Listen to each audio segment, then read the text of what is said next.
First night, it's been 752 days since the 2016 election.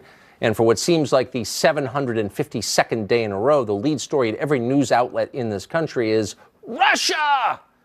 Yes, Russia, a remote country in Central Asia with a median life expectancy lower than that of Honduras, a place with an economy about the size of that of the state of Texas, a vodka-soaked ice-scape whose shuffling workforce can't seem to build a reliable airplane. That's Russia.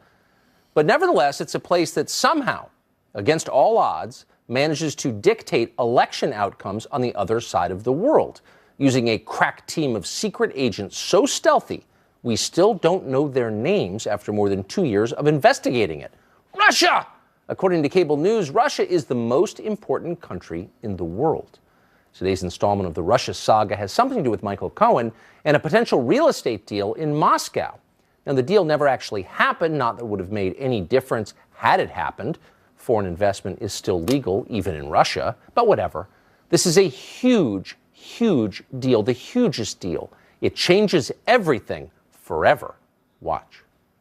This president may not serve out his term, that Bob Mueller may have enough that there is both intense legal and intense political jeopardy for the president of the United States. You know, today's the first day I actually thought Donald Trump might not finish his term in office. Really? I mean, I think this thing is enormous. Today is a good day for Donald Trump to resign. I really believe that.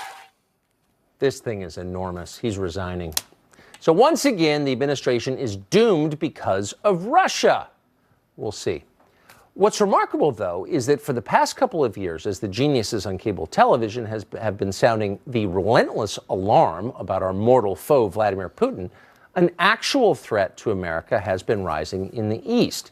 If you're looking for a country to fret about, forget about Russia. The Russians may pose a threat to Montenegro and Ukraine, but Phoenix and Buffalo remain safe. The real danger to this country is China, and everybody in power knows that. The FBI director, Christopher Wray, describes China as by far the biggest espionage threat we face. Federal officials estimate there are thousands of Chinese nationals in America right now acting as spies, working to steal sensitive U.S. technologies. Some of these work for the Chinese military, which, by the way, is growing at a much faster rate than our military, or for that matter, Russia's. Meanwhile, China is literally poisoning the American population. Synthetic opioids are the main driver of the drug epidemic that has killed more than 70,000 Americans in just the last year. China is the biggest source of these drugs. The Chinese government has done virtually nothing to stop the flow of them. Why would they? This is war, and they're winning. Now, you might think our media would have noticed all of this and maybe written a story or two about it, but no. Many of them, it turns out, are on the Chinese payroll, too. Vox.com recently published a nauseatingly sycophantic piece written by a reporter who had just traveled to China, it turns out, on the Chinese government's dime. Over at Jeff Bezos' Washington Post, you'll periodically see an entire insert called China Watch. It looks like a news section. It reads like the rest of the paper. In fact, it's literally a product of Chinese state media. They pay to place it, just as they pay to influence numerous think tanks around Washington, as well as many colleges and universities throughout the country. It's a huge propaganda push that is almost never noted by anybody, and it costs a lot. But over time, it's worth it. The Chinese get what they pay for. A compliant American establishment that uses fake threats, manufactured threats from Russia, to obscure real and imminent threats from China. Turns out there really are traitors in Washington, but they're not working for the Kremlin. Julian Epstein is a former chief counsel for Democrats on the House Judiciary Committee, and he joins us tonight. So, Julian, you and I both live in Washington, and we know personally a lot of people who are in effect on the Chinese payroll. Madeleine Albright has made a lot of money from China. John Boehner, the former Republican speaker, works for a firm that lobbies for China. Jim Wolfensohn ran the World Bank, advises the Chinese Sovereign Wealth Fund, et cetera, et cetera, et cetera. How many people do you know who are openly working for Russia in Washington? I think your basic point that the Chinese are a greater long-term threat to us than Russia is, I think that's true. I think in the 1970s, China had about 1% of the flows of world trade. They now have about 25%. Right, exactly. They're about 2% of the global economy. Within the decade, they will be equal to the size of the U.S. economy. By 2050, they will be twice the size of the U.S. economy. I think we thought when we brought them into the World Trade Organization in 2001 that it would help them play fair. And I think what we've seen since then is that they've cheated. They've stolen intellectual property. Up until 2014, they were certainly manipulating the currency. I don't think they play by the rules, and I think one of the things I agree with the president on is to get tough with China. I would approach it differently than he does, but I think he's right to get tough on China. I think the media ought to focus more on it. It's not as sensational, so it's not going to get good ratings on cable television, but it's a real problem. The disappearing middle class and working class is a real problem. It's not sensational. It's not going to be a sugar high for cable television. So I don't think you're going to have any of the networks, not this network, not CNN, not MSNBC, any of them focusing on those issues, because you just don't get the sugar high from that. That's not to say Russia isn't a threat.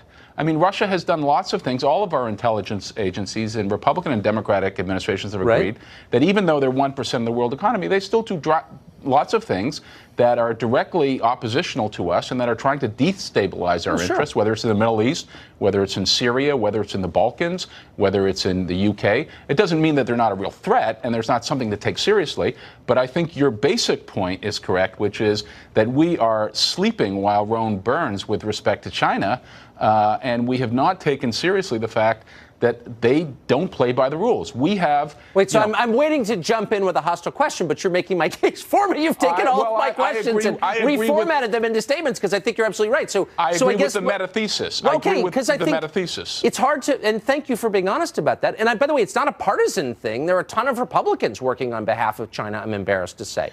And Democrats are finally waking up. I think that there is a real threat that China does not play by the rules and that it's something to take very seriously. Again, I would approach it differently than the president, but I think he's right to say this is a real problem. But there's all this moral outrage about Russia and Saudi Arabia, neither of which I've ever been in favor of, by the way. I'm not carrying water for either one. But the idea that a country we're allied with assassinates one of its political opponents, yeah, it's bad. But I mean, that is a practically daily occurrence in China, and no one says anything about it. And I just wonder, should we treat the people in Washington who have a lot of power, who are getting rich from China, should we treat them as traitors in the same way that we treat anyone who deals with Russia as a traitor?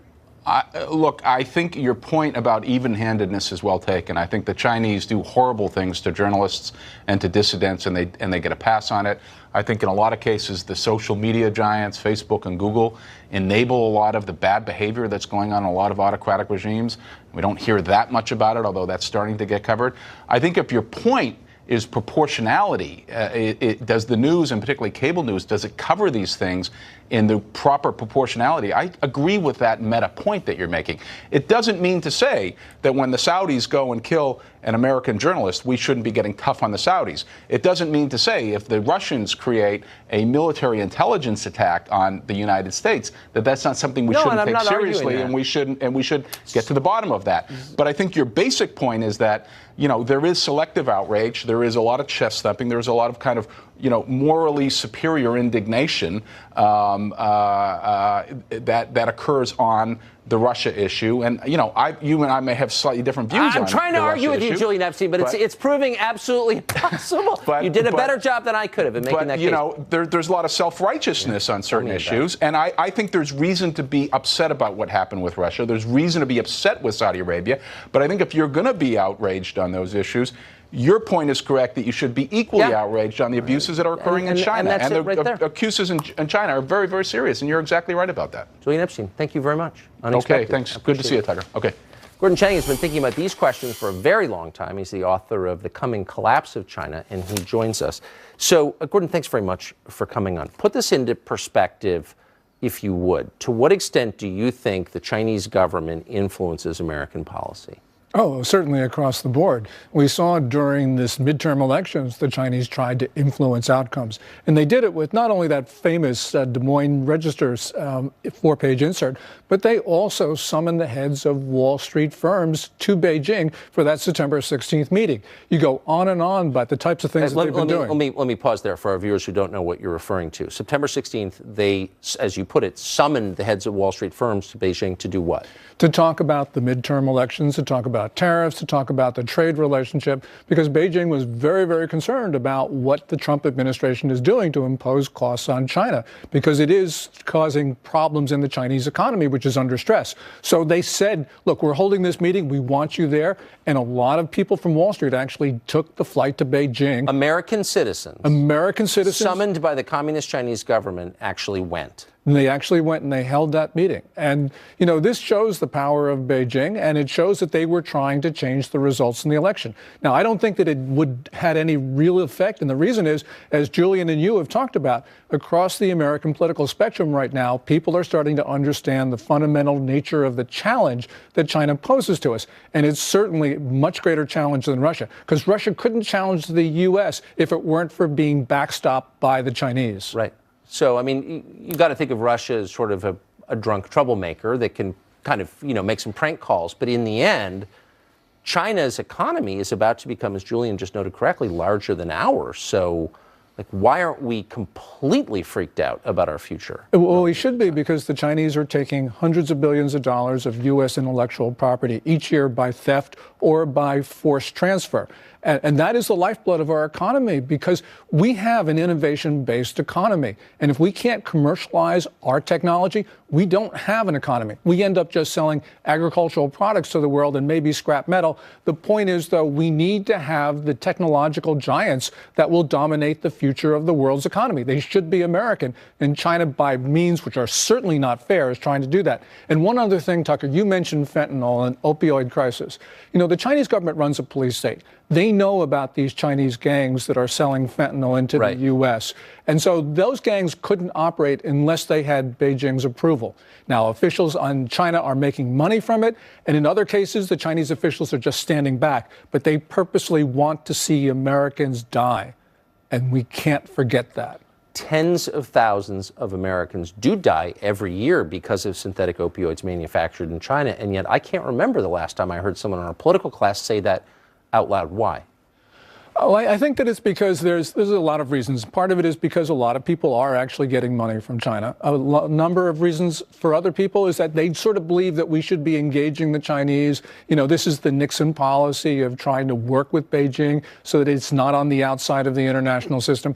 That sounds nice, but it hasn't worked over 4 decades. We've tried all sorts of things, and it hasn't worked. We've tried negotiation, engagement. We've done all those things, and unfortunately, the Chinese behavior in the economy and in other things has just gotten worse. Gordon Chang, thank you very much for that. Thanks, Tucker. Great to